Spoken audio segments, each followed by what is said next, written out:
Okay, in this video we're going to look at solving proportions in the form of equations. Okay, now what a proportion is just when one ratio or one fraction equals another ratio. So this looks like x out of 4 equals 6 out of 8. So this is really just asking what number out of 4, how many out of 4 is the same as 6 out of 8. Okay, now there's a bunch of different ways to figure this out. Some is just by kind of using common sense, or by figuring out how do we get from 4 to 8, and we do the same thing to get from x to 6. But we're just going to look at the very structured way to go through this that's going to work in every single situation. Okay, and that is cross multiplying. Now before we actually cross multiply, we might have heard cross multiplying before, we might have learned some shortcuts in the past. We want to understand what we're doing and why we're doing it, and we want to make sure we take the structured way through this so we could go through the easy examples, we could go through the hard examples, because they're all done this same way. Now the reason what cross multiplying is we really multiply both sides by 4. We multiply this 4 times this 6 and this 8 times this x. And the reason why we do that is because we really don't like to work with fractions. Even though, like I always say, we're not afraid of fractions, we're not afraid of decimals, we still always want to do our best to avoid them if we can, or get rid of them if we can. Now, on our left side, we're doing x divided by 4. So we know to undo division by 4, we multiply by 4. On the right side, we're doing 6 divided by 8. So we know to undo division by 8, we're going to multiply by 8. So what cross multiplying does is we multiply by 4 to undo our fraction on the left, and we multiply by 8 to undo our division by 8 on the right, to get rid of our fraction on the right. So cross multiplying gets us, well, 8 times x is 8x, and 4 times 6 is 24. So in one step, we eliminate all of our fractions. And this turns into an equation that's very easy to solve. 8 times x equals 24. So we know all we want to do is divide our 24 unitiles evenly between our 8 x's. We're going to divide both sides by 8, and we get x equals 3. So we divide everything by 8, and we just get x equals 3. Now we could still check our work the same way. Okay, so we want to know, is 3 divided by 4 equal to 6 divided by 8, or is 3/4 equal to 6/8? Well, 3/4 is 3/4, so this is 0.75. We do 3 divided by 4 on a calculator. If we do 6 divided by 8 on a calculator, we get the same thing, because 6/8 also reduces to 3/4. So because they both equal 0.75, because they both reduce to or are equivalent to each other, we know that x equals 3 is our final answer, or is the answer. Okay, another example. So let's look at 5 over 7, or 5/7 is 3 over x. Okay, now we do the same first step. We want to undo this division by 7, so we want to multiply by 7. We want to undo this division by x, so we want to multiply by x. And cross multiplying does that all in one step. Again, we cross multiply to eliminate the fractions in these proportions. So x times 5 is 5x. 7 times 3 is 21. So when we cross multiply, we get 5x equals 21. And it's very important that we just write these steps down. We do one step at a time. Even if you learned shortcuts in the past, we still want to do one step at a time, because now all we do is we divide both sides by 5. Or we divide everything by 5. So we get x equals 21 divided by 5. It doesn't divide evenly, but we understand that sometimes we get fractions and decimals as an answer. So on our calculator, 21 divided by 5 gives us 4.2. And we could check our work the same way. Okay, 5 divided by 7 is approximately 0.714. And 3 divided by 4.2 gives us the same thing, approximately 7.14. So we know that x equals 4.2 is our final answer. Okay, so why don't you try a couple of these easier examples on your own. Please take the time to follow these two simple steps so we get good at these two steps. We can look at the harder examples and realize that all the steps are just exactly the same. So let's say we have 5/9 equals x over 27, and 9 over 13 equals 1 over x. So press pause, solve these two proportions, and press play when you're ready to check your work. Okay, so on our left side, again, we want to cross multiply, kind of get rid of both fractions at once in our ratios. So we do 5 times 27, or 27 times 5, and we get 135. This equals 9x. Now we divide everything by 9. We do 135 divided by 9, and we get x equals 15. Again, just two very quick steps. We cross multiply, we write down what we get, and we divide, and we get x equals 15. The right one, the same thing. We want to undo our division by 13 and our division by x. So we cross multiply, and we get 9x equals 13. And then on our calculators, we just do 13 divided by 9.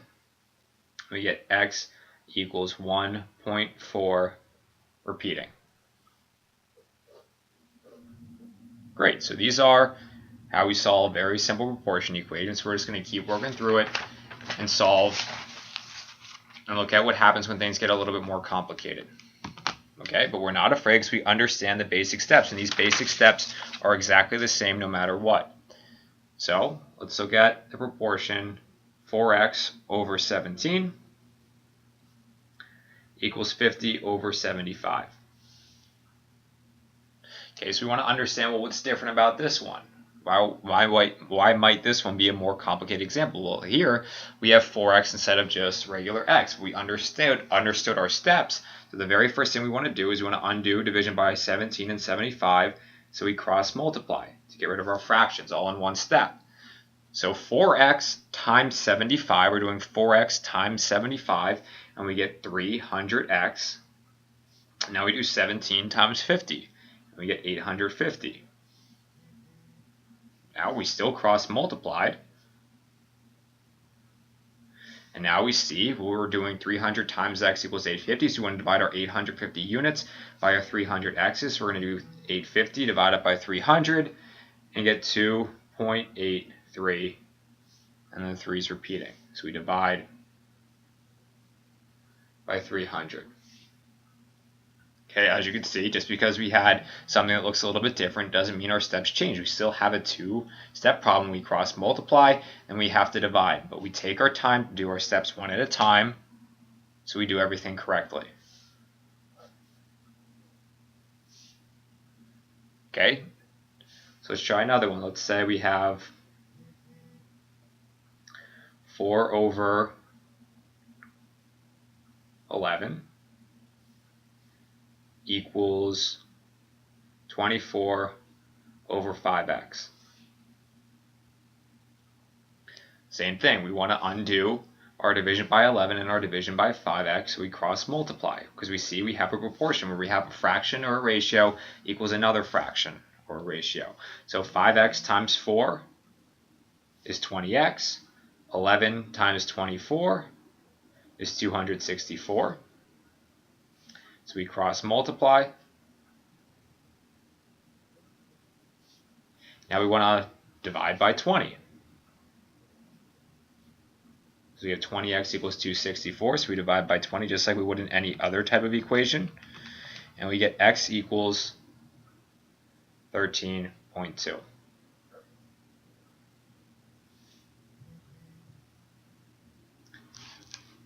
Okay, so why don't you try this one example on your own before we see our last type of example of solving proportions. So let's say we have 15 over 2x, and this equals 7.5 over 20. So press pause, try this one, then press play when you're ready to check your answer.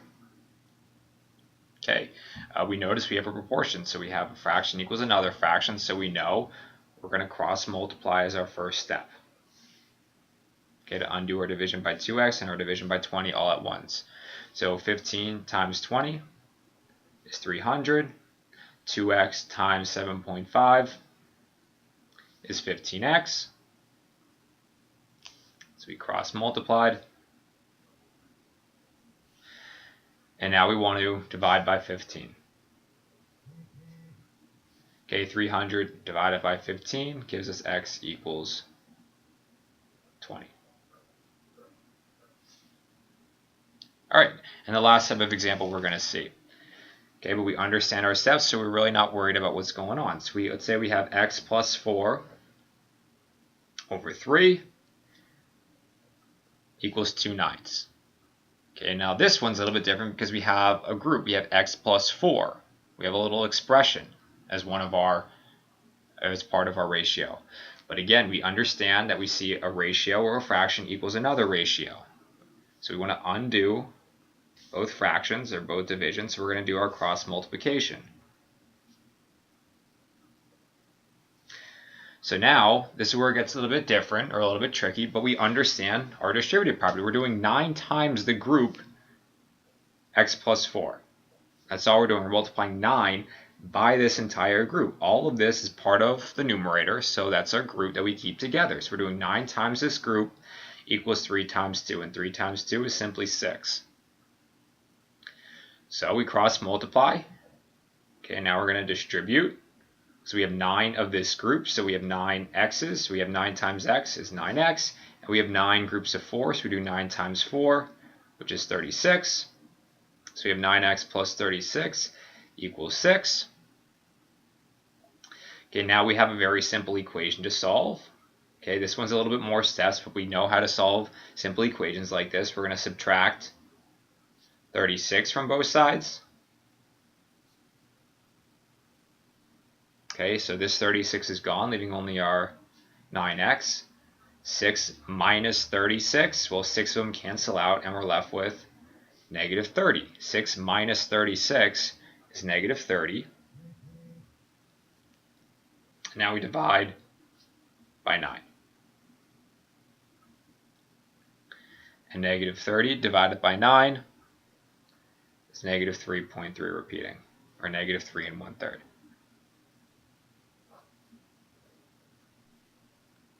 Okay, now let's look at one more example like this before you try one or two on your own. So let's say we have 4/5 equals 2x minus 3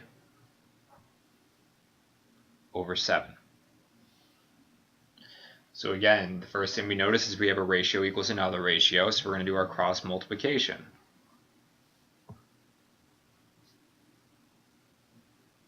Seven times 4 is 28. And we're doing 5 times this group. This 2x minus 3 is a group, so we do 5 times our group, 2x minus 3.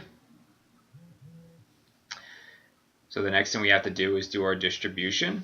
So we have 28 equals, we have 5 of this group, so we have 5 of our 2x's, so 5 times 2x is 10x. 5 times our negative 3 is negative 15. And now we just solve this very simple equation. I want to get rid of my negative 15, so I have to add 15 to both sides. So 28 plus 15 is 43. So we have 43 equals 10x. Now I'm going to divide by 10 and get x equals 4.3. Okay, so you're going to try these two examples on your own. So let's say we have x minus 2 over 5 equals 6/10, and 3 over 4x plus 1 equals 2/5. So press pause, and then press play when you're ready to check your work. Okay, so the first one, cross multiply. So now we're doing 10 times the group x minus 2. and this equals 5 times 6 is 30. Now we distribute. 10 times x is 10x, 10 times minus 2 is minus 20. So we have 10x minus 20 equals 30. I'm going to add 20 to both sides to get rid of this minus 20. So 30 plus the 20 that I'm adding is 10x equals 50. Divide by 10. You should have got x equals 5. And the right example, same thing. We're going to cross multiply first. 5 times 3 is 15. And we're doing 4x plus 1 times 2, so we're doing 2 times the group 4x plus 1. And we distribute, so we have 2 of our 4x's, so that's 8x. We have 2 groups of 1, so that's plus 2. Now I'm going to subtract 2 from both sides, so I have 13 equals 8x. Now I'm going to divide both sides by 8, so I do 13 divided by 8, and I get x equals 1.625. That's it. So if you need more examples like this, refer to the textbook or some of the online resources.